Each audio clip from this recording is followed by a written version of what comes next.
You and a friend are looking for a place to live. You have a list of places and go to see a rental agent to check on a number of points. Listen to the conversation between your friend and the rental agent and complete the list. First, you have some time to look at questions 1 to 7.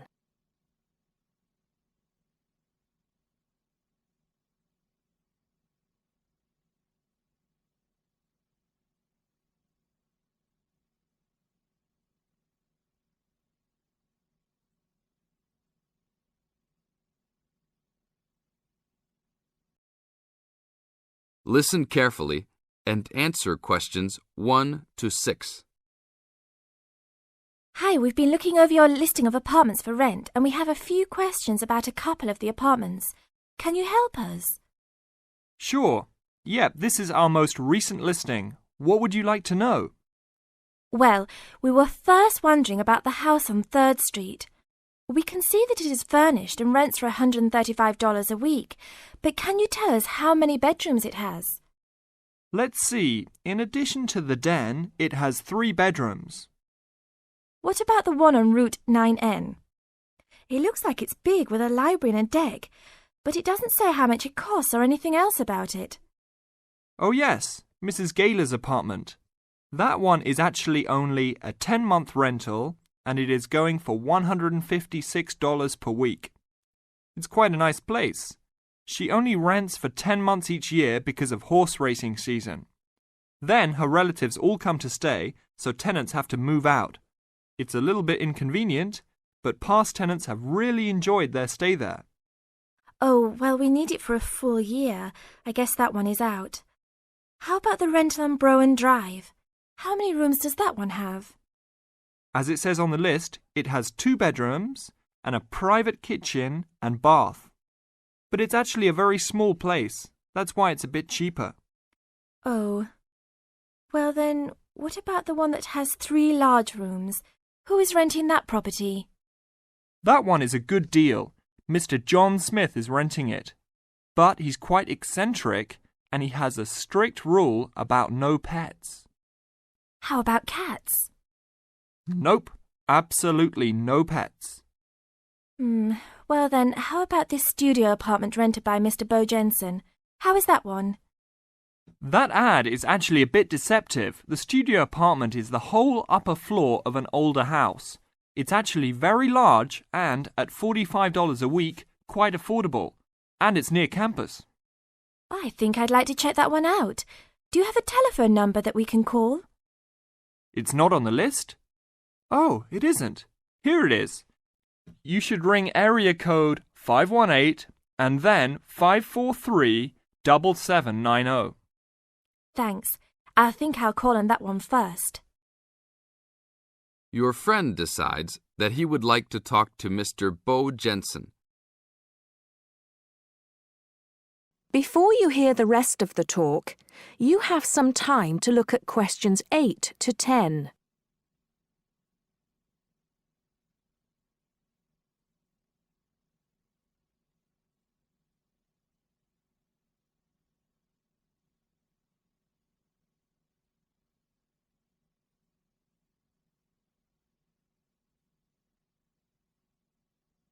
Now listen and answer questions 8 to 10.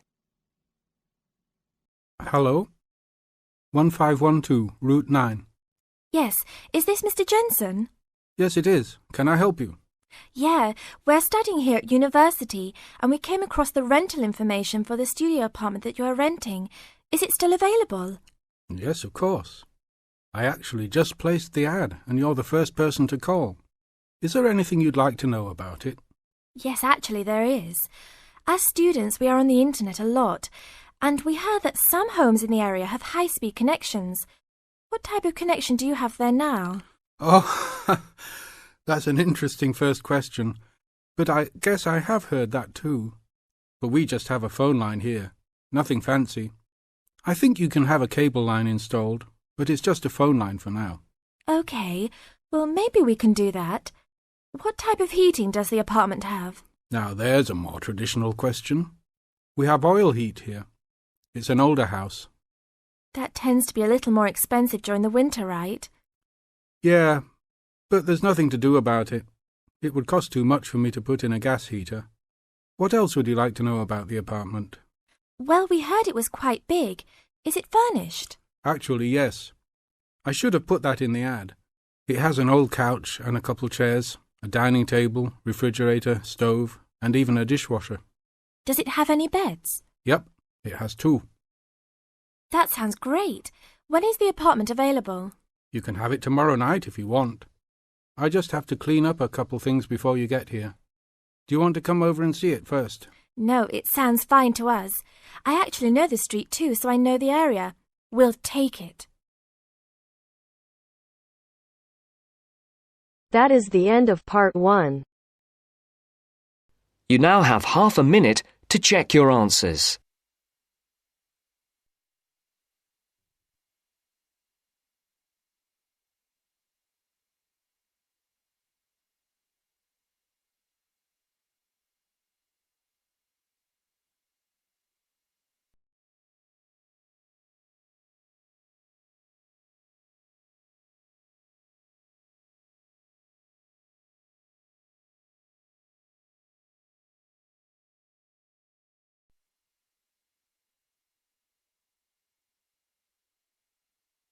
Now turns to part 2.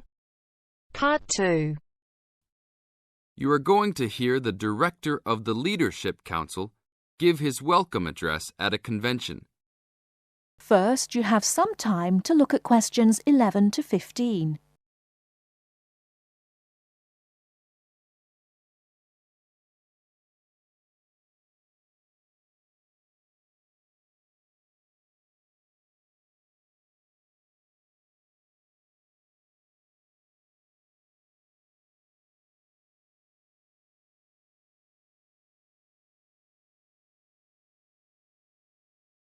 Now, listen carefully and answer questions 11 to 15.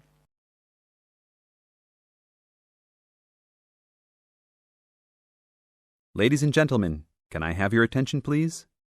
Please find your seats. Snacks will be available all day long. Thank you. Allow me to first introduce myself. I am Joe Steinke, Director of the Leadership Council. On behalf of the Organizing Committee for the 8th Annual Leadership Conference, I welcome you all to San Dimas, California, for a special session on postmodern solutions. We have people attending from as far away as Toronto, New York, and even the Bahamas. Frankly, I wish we had gone to you there. But we're very glad you're all here.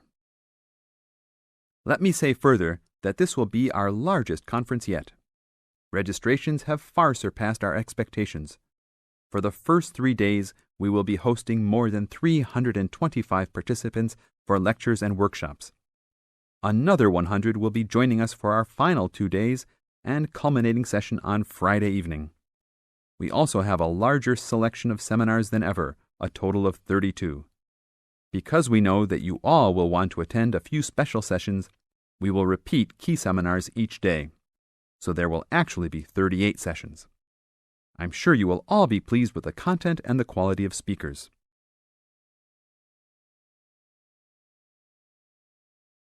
Before you hear the rest of the talk, you have some time to look at questions 16 to 20.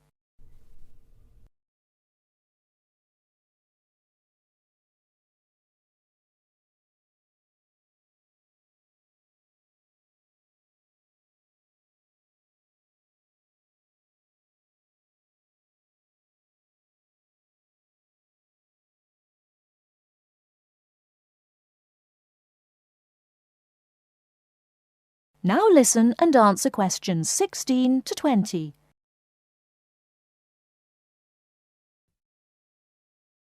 Now, for those who have opted not to take part in our bag lunches, there are a number of places nearby that we can recommend. We are located here in the Convention Center just across the street from the Harford Shopping Mall, and the place we most recommend is Vital's, which is just west across Queen Street on the opposite corner. Please be careful crossing both streets, however, as we don't want to lose any participants. If you're not up to Vital's, you can also get some Italian food at the Olive Garden which is further down Queen Street and east on Danning Avenue, across from the police station. They have a great minestrone soup and excellent breadsticks, all you can eat. On the other hand, if you want some good old American food, you can head to Fuddruckers for some big hamburgers or to the Cattle Company for some fat, juicy steak. Fuddruckers is next to the Olive Garden, but the Cattle Company is back closer to us in the opposite direction of Vital's. Just go east out of the convention center across King Street. It's on the same side as the convention center, so you just have one street to cross. Enjoy. But also, please make sure you are back for the afternoon sessions. These will always start at 1:30 p.m. That will give you an hour and a half for lunch each day. Sessions will be over each day at 5:30. Now, regarding the schedules we've printed out, there have been a couple of last-minute changes. The session titled New Leadership Strategies will no longer be held in Seminar Room 1, but in the main ballroom. This session has garnered much praise and is highly recommended to all, hence the change to a larger room. Another session has been canceled. That session was titled Leading by Serving, and it was scheduled for Daniel's room. The speaker for that session, Dr. Mark Green, had to return home for some urgent health situation. We wish the best to Dr. Green and that all is fine with his family. Finally, the session titled Using the Arts and Media has been changed to the second lounge room, Lounge 2. Please show up promptly for sessions and sit towards the front of each room so that all seats can be utilized. Also, turn off all pagers, beepers, and cell phones. Drinks and snacks will be provided outside each room, but please be careful at your tables. Enjoy the conference. That is the end of part 2. You now have half a minute to check your answers.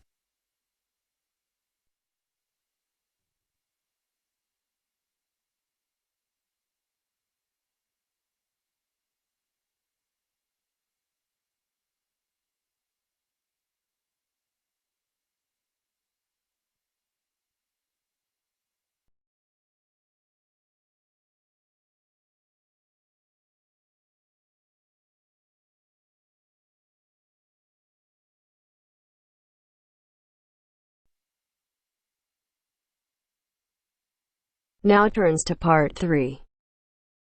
Part 3.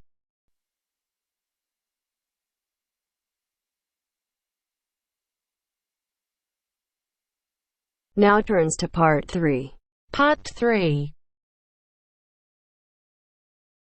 You will hear Peter Walsh being interviewed for a job. Listen and choose the correct answer for each question. First, you have some time to look at questions 21 to 25.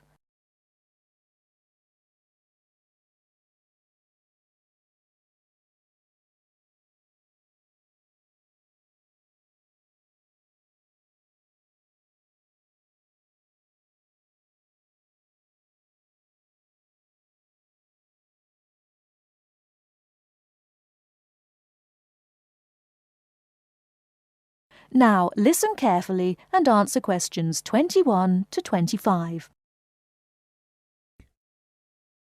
Joanne! Hi, you must be Rob. Nice to meet you.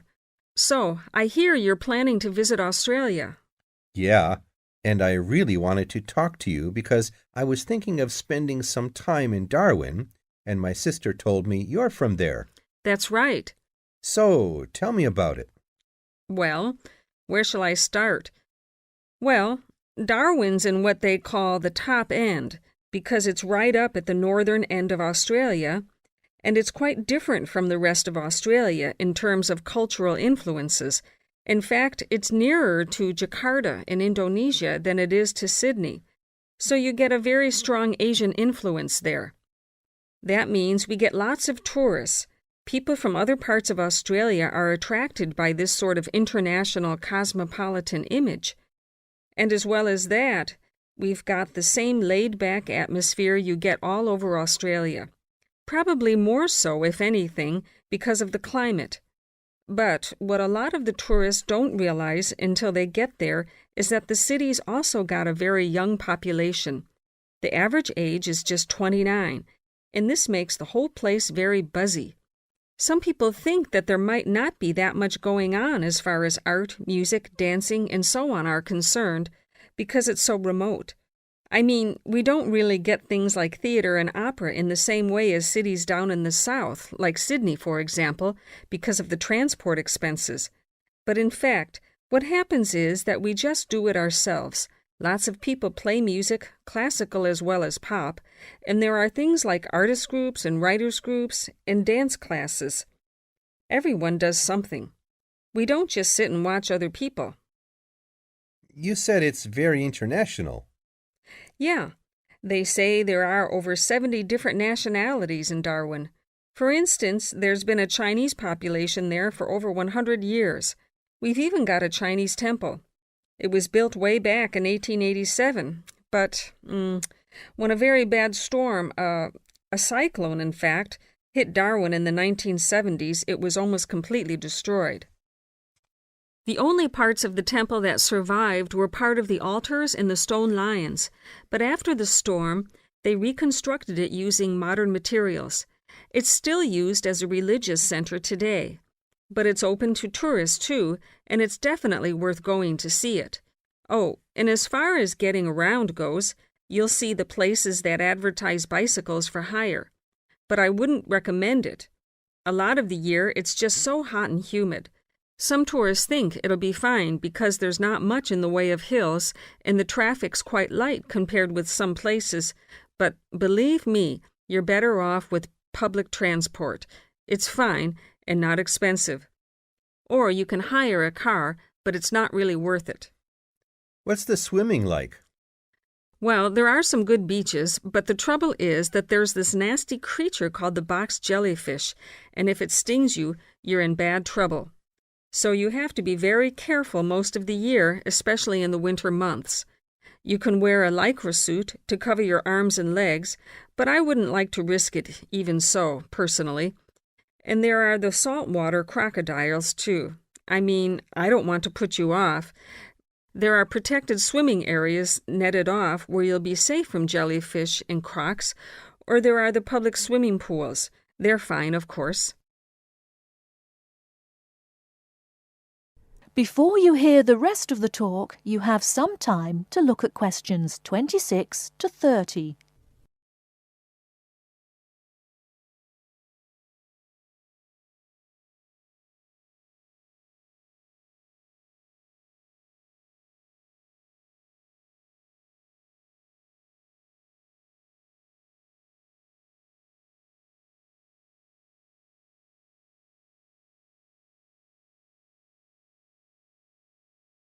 Now listen and answer questions 26 to 30. And answer the questions. Please sit down, Mr. Walsh. My name's Jane Swain, and I'm the personnel manager. Hello, how do you do? Now, this is just a short preliminary interview. I'd like to chat about your present job and what you've done up till now. Yes, of course. Well, could you tell me how long you've had your present position in Weston's?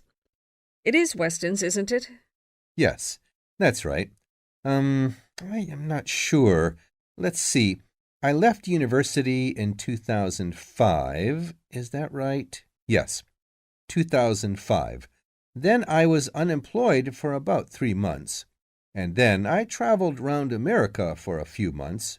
So, yes, it must be about 3 years now, in fact. Yes. And have you any particular reason for wanting to change jobs? I mean, why do you want to move? Well, I actually like my present job and still find it interesting and stimulating. The salary's okay, so it's nothing to do with money, though you can always do with more. I suppose the thing is that I'm really very ambitious and keen to get promoted, so that's the real reason. You say you like your job. Can you tell me what aspect you like most? Oh, my dear, that's difficult. There are so many things. The other people are great. There's a good cooperative atmosphere. I mean, among the staff, and compared to other companies, the conditions are great. I mean, the office itself and the working conditions. And then there's the fact that they give me lots of room for initiative and let me make decisions. You know, that's what I really like most about the job. Yes, well, we're looking for someone like that. You know, someone who isn't a clock watcher and who isn't too concerned about working fairly long hours. Oh, I don't mind that. I'm used to it. And what about your education? You went to Manchester University, didn't you? Yes. After leaving school, I started a diploma course in design, but I decided to give it up and did an arts degree at university instead. Good. And have you done any courses since?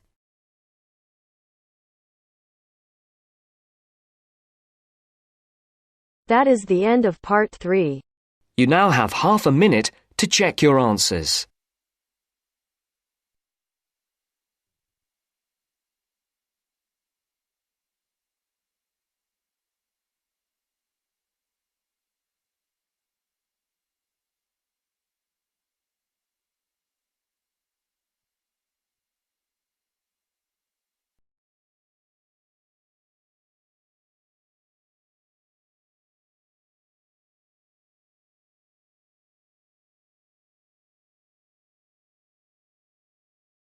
Now turns to part 4. Part 4. You'll hear a teacher talking about several British art galleries. First, you have some time to look at questions 31 to 33.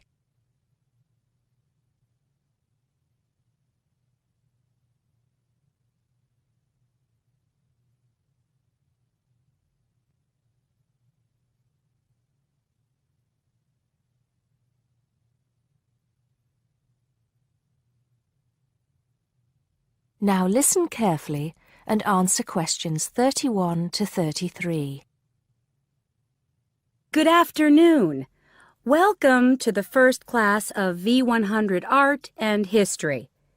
The objectives of the course, as you will have seen if you've taken a look at the syllabus, include familiarizing yourselves with the vocabulary and language of art, learning about the basic elements of art and design, and finally, discussing historical periods as they pertain to art. The course will also give you the opportunity to visit some of the many galleries and museums that Britain has to offer. So, having said that, I'd like to spend the rest of today's class talking about 4 of the more important galleries that we will be visiting in the coming year. As most of you already know, or at least I hope most of you know, there are 4 Tate galleries in all. To begin, I'd like to tell you a little bit about the Tate Modern. Tate Modern is located in a very busy part of London called the South Bank. It's close to 2 world-renowned tourist attractions, St. Paul's Cathedral and Shakespeare's Globe Theatre. Now, interestingly enough, Tate Modern is housed in what was a power station built in several stages between 1947 and 1963.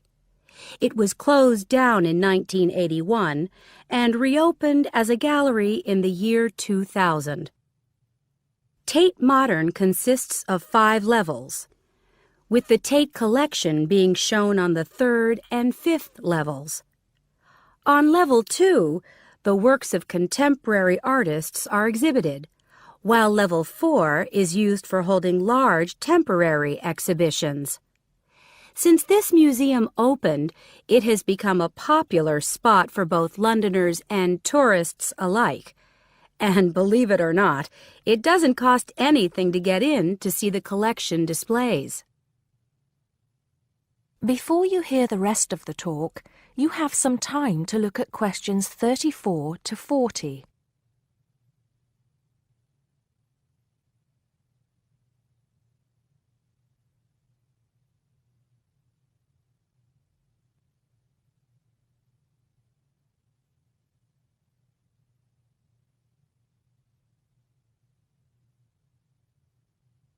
Now listen and answer questions 34 to 40.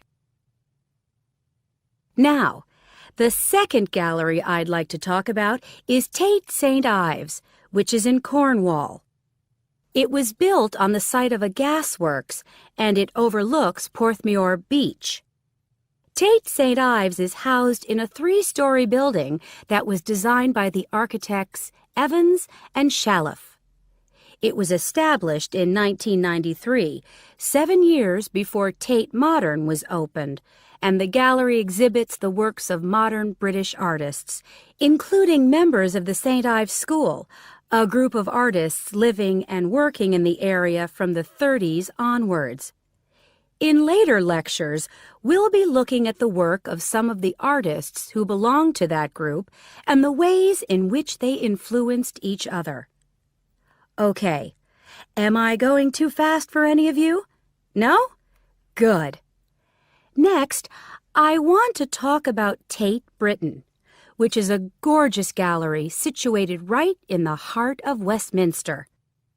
Tate Britain was the first of the 4 Tate galleries to open, and it was established in 1897. It was built on the site of an old prison, and when it first opened its doors, it was called the National Gallery of British Art. Later, it became known as the Tate Gallery, after the man who founded it, Sir Henry Tate.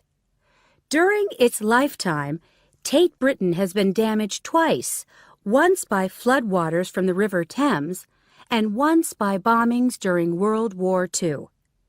This gallery has an interesting range of exhibitions of historic and modern art from 1500 up to the present day. Now, the last gallery I'd like to tell you about is called Tate Liverpool. It's not hard to figure out where this gallery is located, is it? It was opened in 1988 to exhibit displays from the Tate collection, and it also has a program of temporary exhibitions. Tate Liverpool is housed in what was once a warehouse, and for some years it was one of the biggest galleries of modern and contemporary art in the UK. Well, that's a brief overview of just a few of the galleries we'll be visiting. I'd like now to look in a little more detail at what you can expect to see in each of these galleries, starting with Tate Britain. That is the end of part 4. You now have half a minute to check your answers. But if I lay down and I play dead